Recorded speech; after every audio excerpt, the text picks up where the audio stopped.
Hey everyone, welcome to Furniture Flipping Teacher. I'm Lauren, and here we are in the middle of our Airbnb renovation series. If you're just joining us and you've missed the beginning of this series, we have done a lot of work so far. My boyfriend Neiman and I recently moved into a house where the upstairs is set up perfectly to become an Airbnb. So we are taking our hand at renovating the whole thing. We have done demo for about a week's time, and I have also stripped back all of the kitchen cabinets, and in this video we are going to be prepping the same kitchen cabinets that I stripped for paint. So if you haven't checked out any of those previous videos, I will link them down below, but let's get started.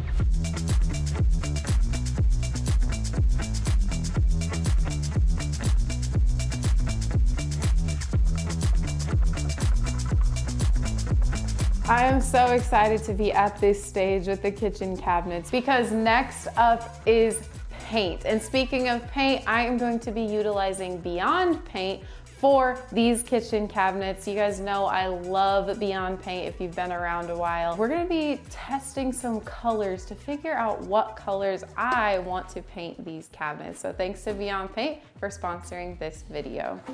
I still have no idea what is going on with how these cabinets look. This is the inside of the cabinet, this is the outside of the cabinet, but I do know that we've got to get them smoothed out in order to start painting with the Beyond Paint. Now, if you have seen me use Beyond Paint before, you know that Beyond Paint does not require sanding to get good adhesion. I am sanding for a different reason. The reason I'm sanding is because there are still tons of bumps and paint left over. And I need to smooth that out or else I'm going to have the lumps and bumps when I'm finished painting, and I want a flawless finish, so that's not gonna fly. I am gonna be using my Surf Prep sander here. I use this on every single one. I use a 220 grit sandpaper to get some smoother surfaces on these cabinets. Let's get to it.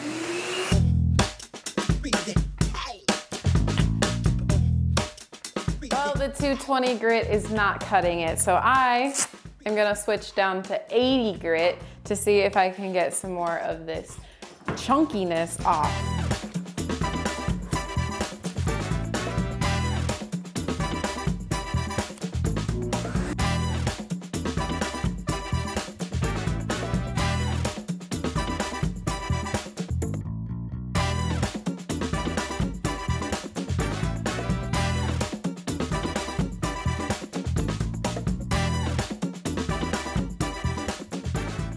It is very important that you label your cabinets. Now, I right now know exactly where each cabinet goes because they all look different, but I didn't label them before I stripped them. So now I need to label them now that they're all gonna start looking the same. So I went ahead, labeled them on the bottom here because I'm not gonna see this part, and once I paint it, it'll be all good. Another option would be to label inside of your hinges, because your hinge will just cover that right up, and chances are you won't be painting in that area anyway.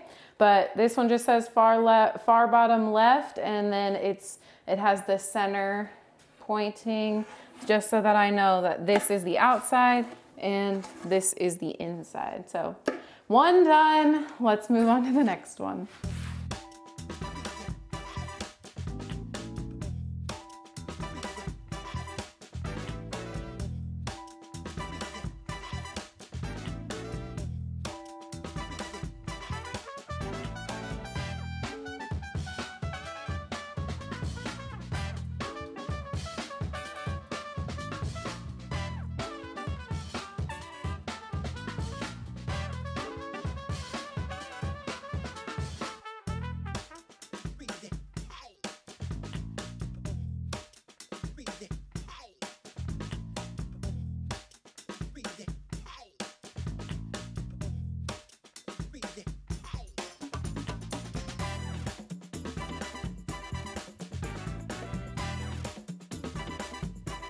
So that means we are all finished sanding, and really quick, I just wanted to show you guys what I went through when I was sanding all of these cabinets. Oh my goodness. I averaged 3 to 5 pads per cabinet. Most of those were 80 grit, and then on each cabinet I used the 220 grit just to smooth it out after using that 80 grit. Our next step is to go ahead and test the surfaces of these cabinets to see if we're gonna need to prime, because the Beyond Paint has a built-in primer for adhesion. This being solid wood, we need to make sure that none of the tannins are gonna start to bleed through. So I'm gonna do a couple of test spots as well as mixing up some colors to figure out what color paint we're gonna do on the lower ones.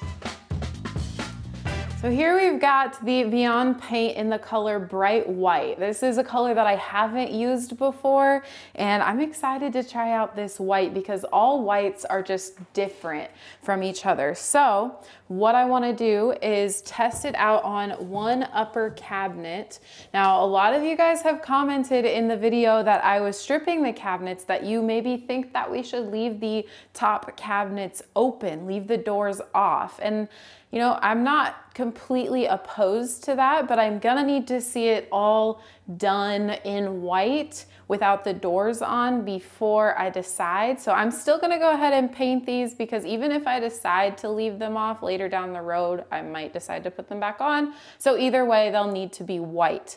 What I am testing out is, since this is the raw wood, meaning it's just wood, nothing's on top of it, there's a chance that the bleed through could come through the paint. So I need to check and see if this paint is going to get the bleed through. I'm just gonna go ahead and wipe off the area I'm gonna paint because I've still got some dust on it. Just gonna dampen my cloth a little bit and make sure that none of that dust is gonna get into my paint.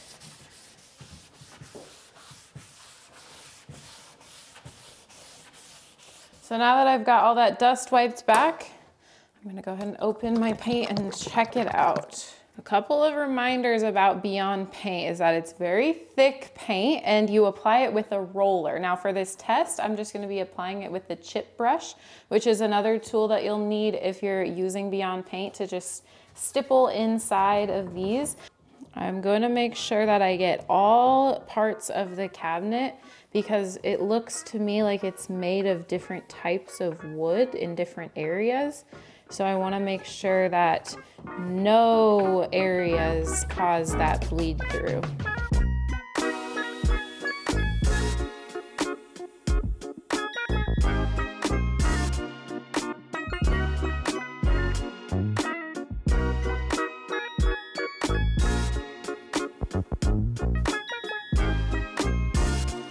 All right, that does it. We're gonna let that dry now, and while that's drying and we are gonna be able to see once the tannins come through, once it's dry, I am gonna be testing out some blues for the bottom cabinets. All right, so I've got 4 colors here, and Beyond Paint has about 16 colors. Since there's only 16 colors, it's a little bit tricky sometimes to find a specific color that you're looking for. So I ordered deep blue, navy, forest green, and Nantucket, and I am gonna do a little bit of experimenting to get the exact color that I want. So the goal is to get sort of a tealish, bluish color, but not too green, not too blue. We've got to get it just right. And what we're doing is we're trying to match a tile that's in the backsplash of the kitchen. And then I'm gonna use that color and bring it throughout each and every room in the Airbnb. We're just gonna start experimenting. I know that we're gonna need some green, but 1 part green. And then I know that we're gonna need it to have some blue in there. So let's do some navy. So 1 part navy. All right, and then I think we're gonna need to lighten it up a bit.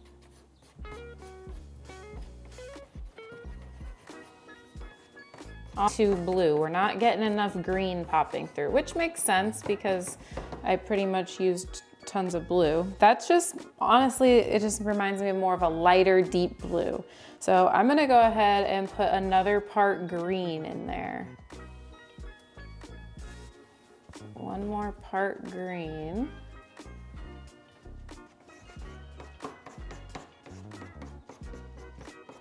All right, we're getting somewhere.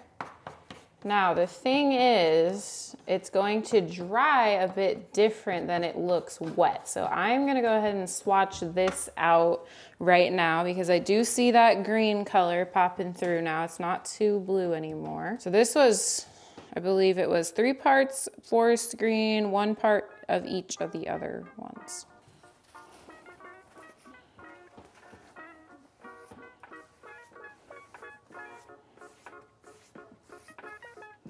All right, so that is that color combination swatched out. And so we'll need to let that dry, but in the meantime, I'm gonna go ahead and mix some other concoctions over here as well, just to see, because that might just be a bit too light. So I think I'm gonna add a little bit more green and see what we get from there.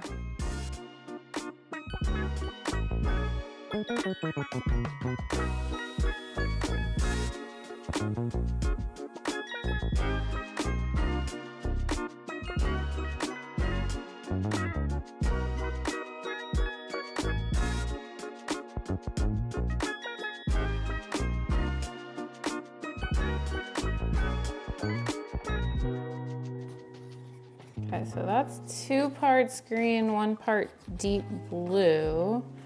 It's not too bad.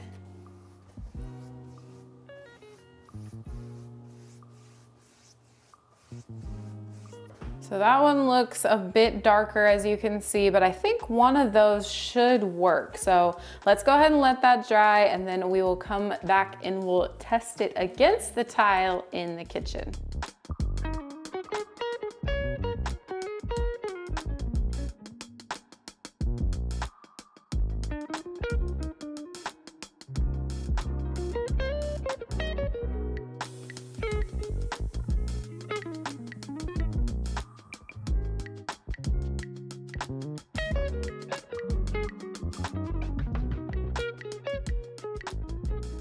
It's all dry, so we're gonna go check out and compare it to the actual tile that we're matching it to.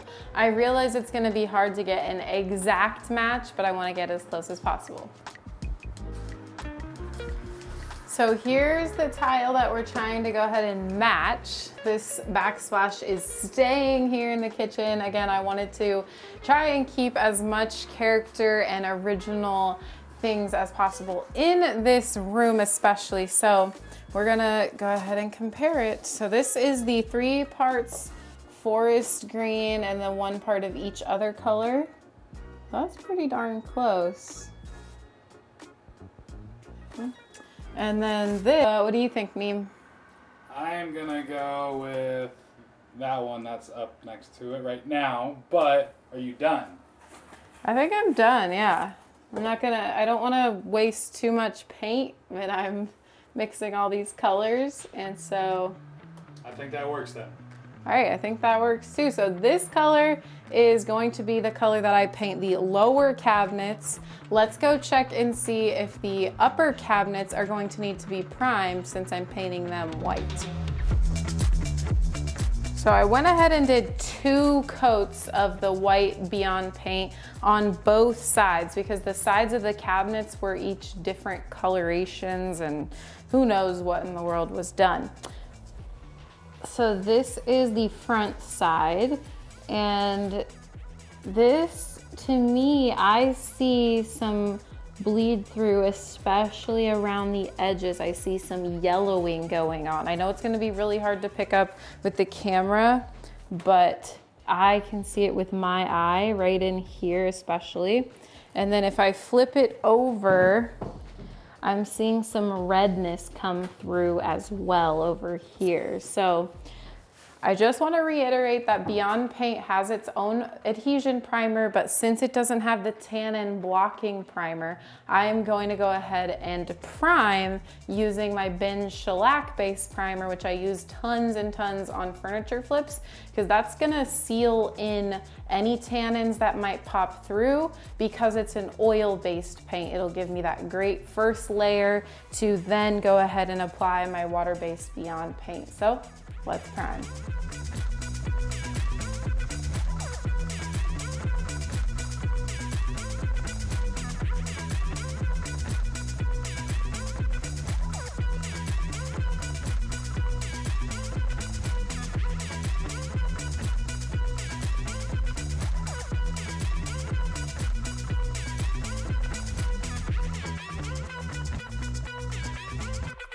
So just prime the back of these upper cabinets, and I just wanted to show you exactly what I'm talking about because it's really popping through on the back. This is the bleed through that I was talking about. I was really worried about this red color popping through, and I was right. So I'm really glad that I'm taking this precaution in priming. When it bleeds through the primer, the first coat of primer, that means that you're gonna need a second coat of primer. So I'm gonna be priming these for like probably the next 10 days. No, I'm just kidding. But I'm gonna continue priming these until we don't have any more bleed through. And then in the upcoming videos, we are gonna be painting these with Beyond Paint, both the top ones and the bottom ones. I cannot wait to basically just get started on that kitchen renovation. It's probably one of, I know I say it on every single room, but it's probably one of my favorite rooms in this place that I cannot wait to see the transformation. So if you're not already caught up on everything that we've done so far here in the Airbnb, be sure to check out this playlist over here, and we'll continually be uploading the videos to that playlist for you guys to check out. Thank you guys so much for watching. We'll see you on the flip side.